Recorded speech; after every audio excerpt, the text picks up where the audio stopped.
Assalamualaikum and hello all. In this video we are going to look at Full Blast for Form 4, page 9, grammar, present simple and present continuous. So this is page 9, but in this video we are only going to look at the grammar section. So let's look at the grammar section. In this video I will just briefly go through the notes here in page 9. If you need more explanation on present simple, present continuous, and stative verb, you can watch my other videos in this channel. I will put the link in the description below. Okay, let's start. Grammar. Present simple versus present continuous. Tata bahasa Inggeris. Present simple bertemu present continuous. Tanya enjoys using social networking sites and uses them every day. Tanya seronok menggunakan laman jaringan sosial ataupun media sosial dan dia gunakannya setiap hari. Sebelum saya meneruskan dengan contoh yang seterusnya, saya ingin bertanya, cuba anda lihat enjoys dan uses.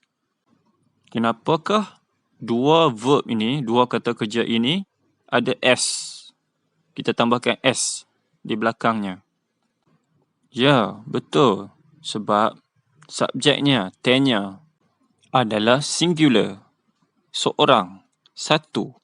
Jadi bila subjek adalah singular, satu atau seorang, kita perlu tambahkan imbuhan S. Bagaimana pula jika subjeknya adalah ramai ataupun lebih daripada seorang? Seperti dalam ayat yang kedua, Tanya dan Asikin enjoy using social networking sites and use them every day. Dalam ayat ini, subjeknya adalah plural. Ramai, lebih daripada satu. Jadi bila subjek adalah plural, kita tak tambah S pada belakang verbnya tu.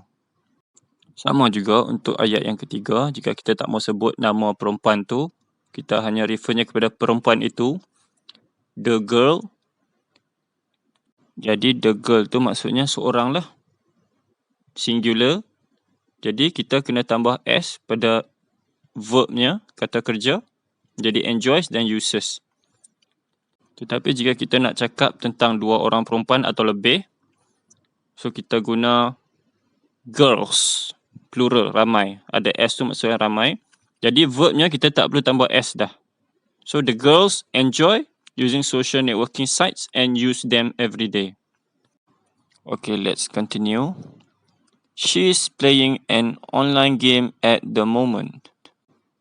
She is playing tu, she apostrophe S tu adalah singkatan kepada she is playing. Jadi she is playing an online game at the moment tu samalah maksud dengan she is playing an online game at the moment. Dia sedang bermain permainan online pada ketika ini. Jadi ayat ini adalah ayat present continuous lah.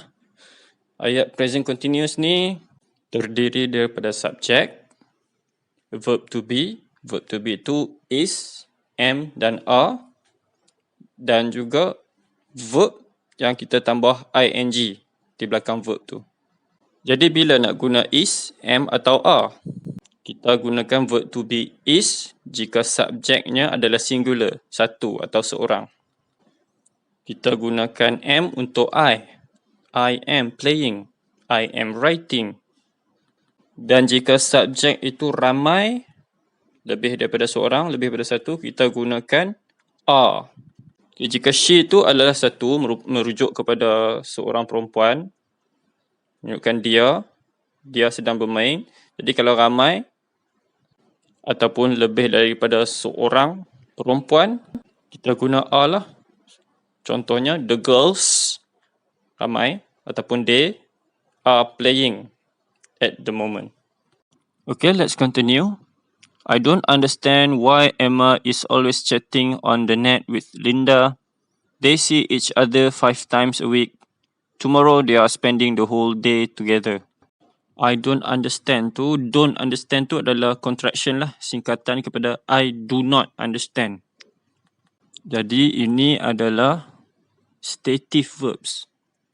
Stative verb ni adalah digunakan untuk describe, menerangkan states, keadaan dan bukannya action, perbuatan. Jadi stative verb ni digunakan untuk menerang keadaan, bukannya perbuatan.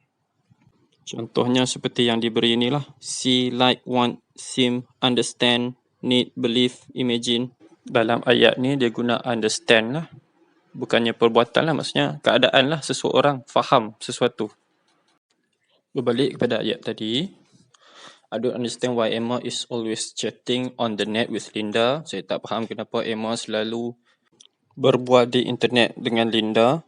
They see each other 5 times a week. Mereka jumpa 5 kali seminggu. Tomorrow, they are spending the whole day together. They are tu adalah singkatan kepada they are. Jadi dalam ayat ni, terdapat stative verb, I don't understand why. Emma is always chatting on the net with Linda, present continuous. Sebab ada is dan verb tambah ing. Present simple, they see each other 5 times a week. Tomorrow they are spending the whole day together. Present continuous, they are spending. Okay, now that's done. Let's look at the exercise. Complete the present simple or the present continuous of the verbs in brackets. Lengkapkan ayat dengan menggunakan bentuk yang betul bagi kata kerja dalam kurungan, sama ada present simple ataupun present continuous. So, you can try to answer these questions. Boleh cuba jawab soalan-soalan ni. All the best. Selamat menjawab.